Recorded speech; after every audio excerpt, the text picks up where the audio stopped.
How do you pronounce the name of the main character of Final Fantasy X? Well, whatever you just said, aloud or in your head, you're wrong. If you said Tidus, you're likely European or American, and the most common alternative, Tidus, sounds harsh to your ears.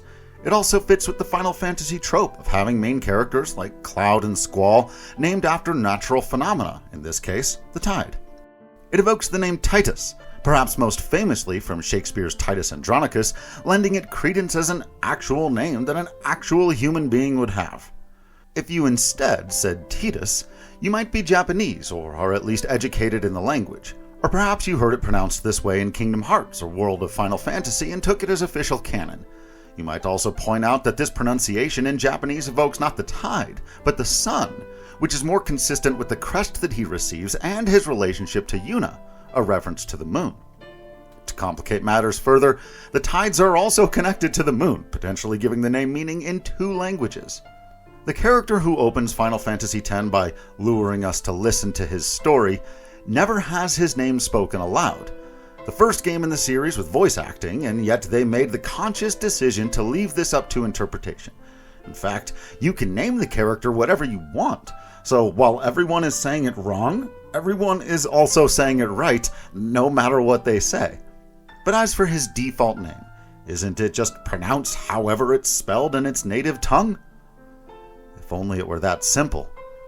In Japanese, his name is composed of characters of katakana, a phonetic alphabet typically used to spell foreign words.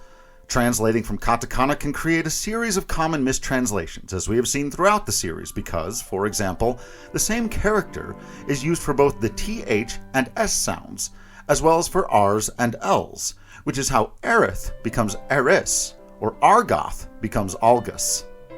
Names like Tifa and Yuna can be spelled out in a precise way, but Cloud Strife of Final Fantasy VII in katakana is Ku-Ra-U-Do, or Crowdo.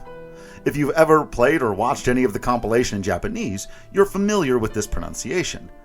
So how about our friend from Final Fantasy X? Ti-Da. So yeah, we're all saying it wrong and we're all saying it right. All of this makes him a perfect embodiment of the franchise. He's different to everyone, can be interpreted in a myriad of ways, most of which make complete sense or at the very least aren't out and out wrong. It can be meaningful to some people for one set of reasons while being meaningful to a different group of people for an entirely different set of reasons. And it's all valid. There isn't one correct way to say his name because there isn't one correct way to make or to love Final Fantasy.